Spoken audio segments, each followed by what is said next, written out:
I'm saying I'm check my camera na my. I'm check camera na my. Enti no na I was say tram na ja ye hwe de ekọ. Enti gan. Ena so be ma ya hwe phone na akọ aba. Na ya mama hu say ene street na nkasa eso ayeshi. Na say so ayeshi de. Na say won ye the don street no so no. Na onim say esi crow from eye ba bia e ho hye pa. Enti wo bo crow from store for no. Crow from so obi a no so ye ayi kese pa ho ye Wayoosi. Ya ye nua Wayoosi. Ya popo mi ntwa no abusuafo enne ye nya ho obi a chale enne efi ha be butu eye mia me ofa ma de nyina Wayoosi. Yes almost you ka crow from mpanifo anaso omo nim niam a abonten street ni so a me ofa Wayoosi ono so ka ho. Yes ofa Wayoosi ofia ya do ono so beto so ama abusuafo ye ofa ofa mwakwaba ofa Wayoosi Gun Shot major so. Yeah. Ofa you welcome once again. Check it come. Thank you bro. Ofa na bibia boko de. Nyame adumo no mpaibo. Yeda onyankopon ase. Yeda onyankopon ase se wajeje utata no do abedru efia nso amaye. Mon check me ofa mic no ma no. Okay. Ofa you are welcome to Angelic TV and program here no every Friday we talk about the street what I say na obia opensa no juma enso oni ahoka de se bia o adwuma num kura dada ade pam but oni machine so de be pam ade obi o kura opurchase ebia 100 Ghana cedi start business bi. We are not talking about business mo fan cheme eye ensa no juma what I say adwuma obesuana dachi bi obe benefit because say unyansa no dwuma e china bi onso betima ka say Dr. Likey Wayoosi ani abusuafo yi ana Angelic TV adaroma ho na me nso mo ba bia me wo nti say nipa no obi eni bibia na original e be easy because onime bla na say onime kwa ofa so okopie be be dey wapie no enti ofa wadaroma oba dey Feko street ni so kakra na etiefo nso enhu niam o street ni so. Gun Shot medawasi pa wa akunya kesi a odi ama me. In fact oya brand here na unya bus street ni so a ebo ma hu niam bebebe. Sunset street ni so no sabio tafrache nkosi asem wo wanso de se fanyansa.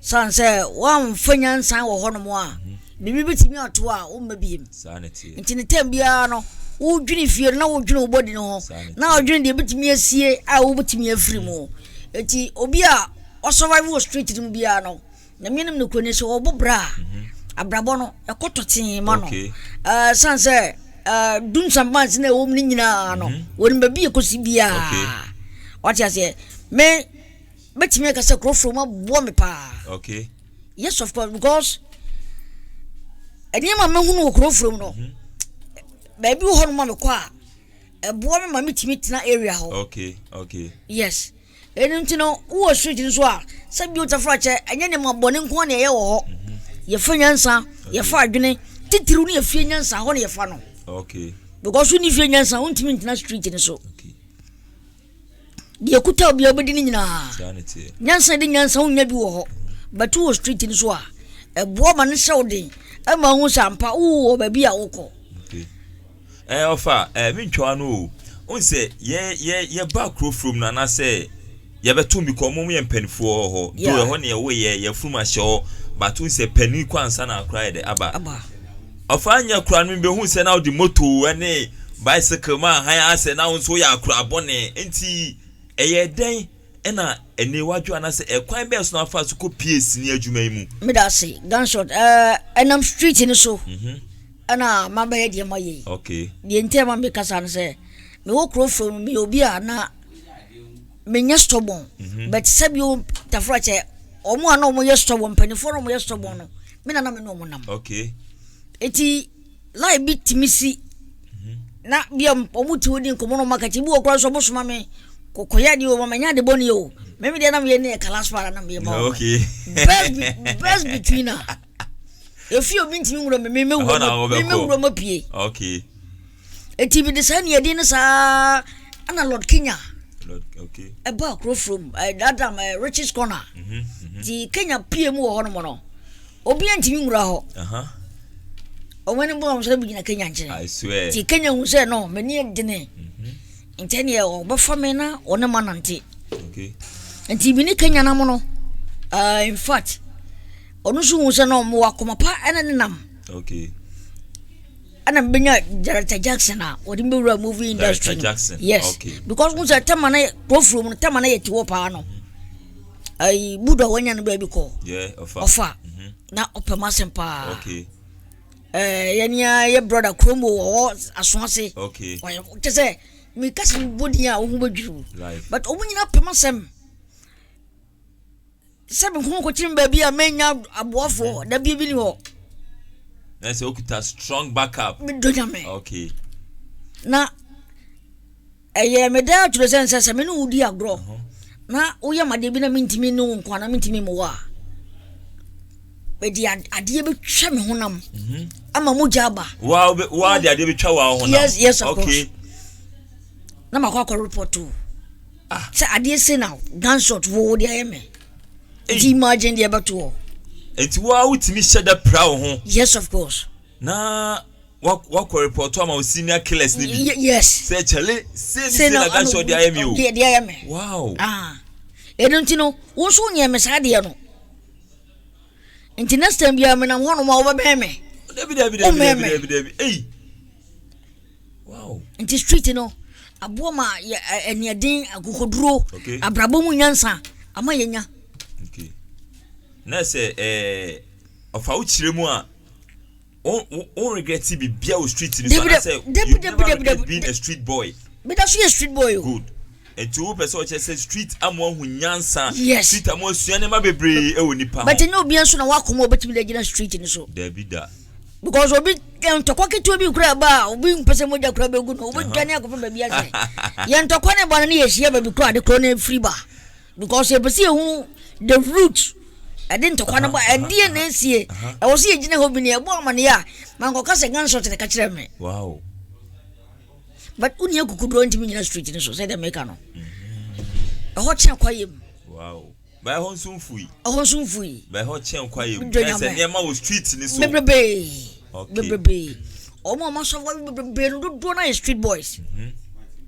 Do nice street boys. I say, oh, Kaku say, escape play. Yes, of course, because one can life for no Brabono. Okay. Oh, street in so. Okay.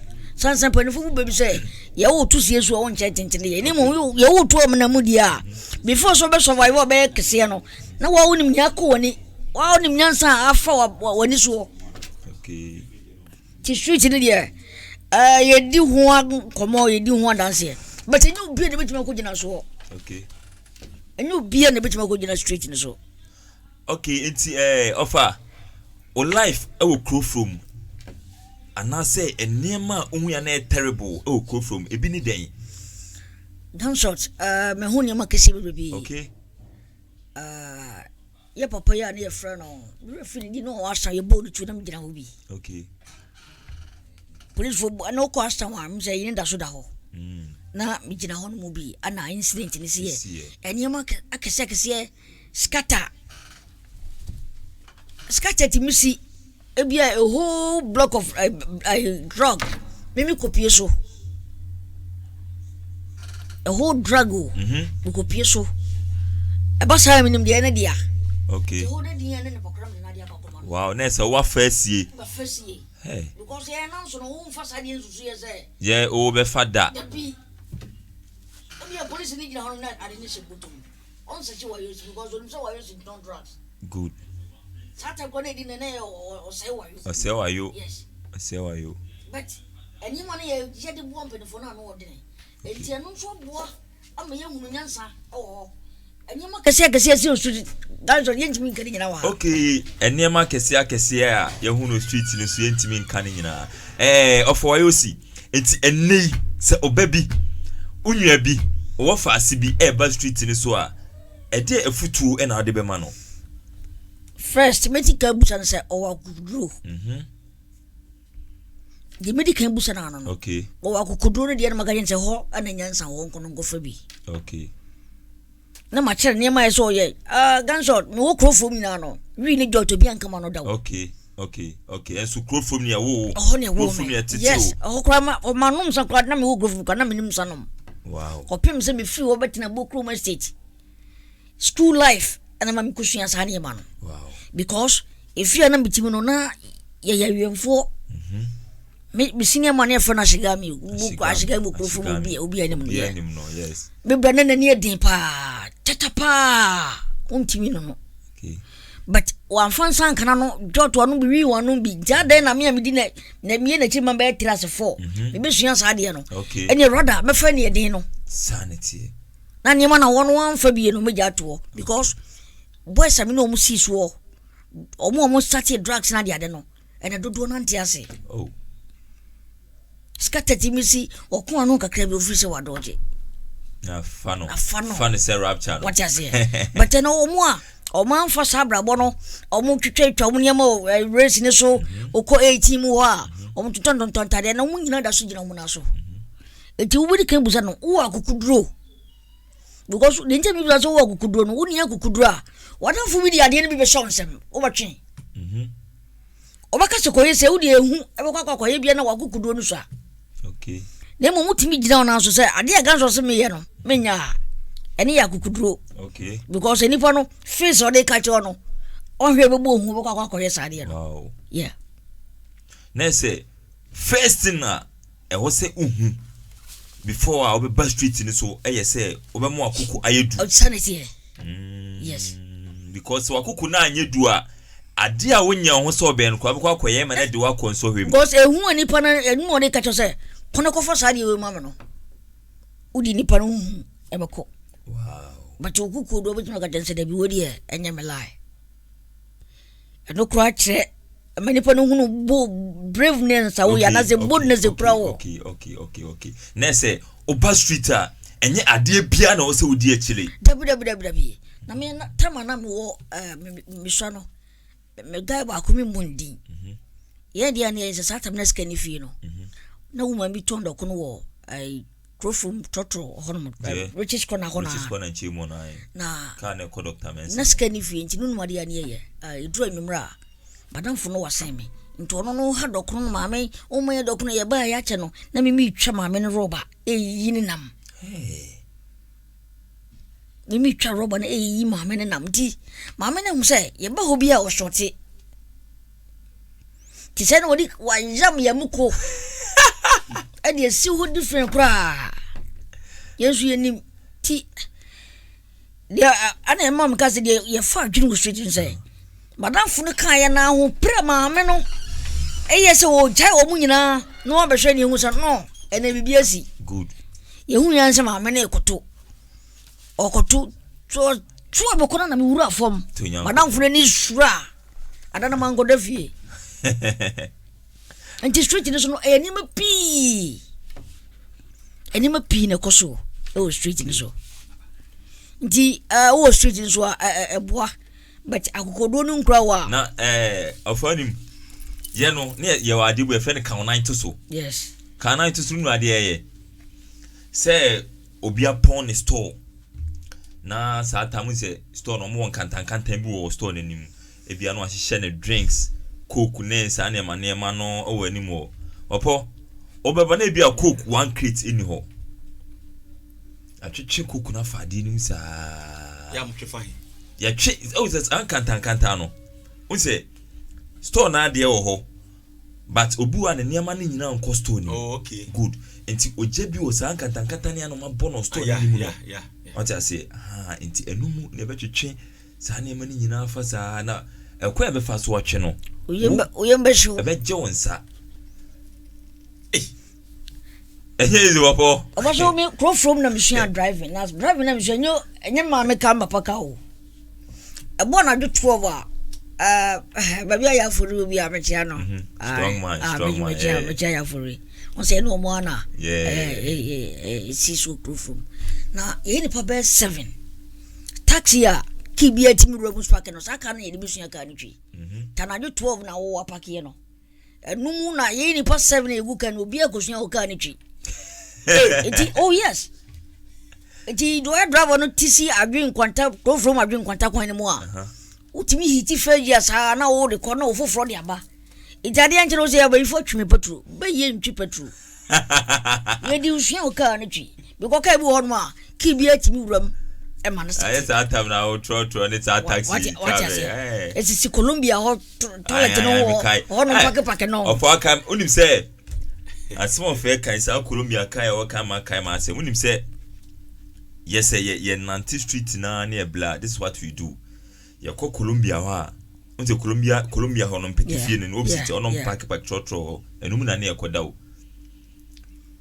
ye obi kwaku manu awu o manu nyame fa ne crazy o manu na da back seat na wule ada seat e ba nsa na back na ba na me da na bi o mo waka e bit titi front da o na ni ma de ya ahomache be 5 satan na driver ne be sna koye adwuma o to ba bi nyane mu nyina satan wo ma me ada no I stranded in namosa ane na asade de aka koguso your DSTV o se wa your DSTV o ne akoda o more than so ni baby da ni nyina street life and popo sa lifestyle ni nyina be se ne manom nsada up to now manu read am no jo to da up to now sa se no fe ka no on se street no obaso a na se o ma adwene ni ye adwuma ohun o sa adwene no ye adwuma because in a time bia me ka no me se ebia se na me papa bi despite bi ana sikani bi a ebia nkama mpie sa time no ena man mpie sa time na bi nso a nkama ehunu nyansa because popo street no ama man hu nyansa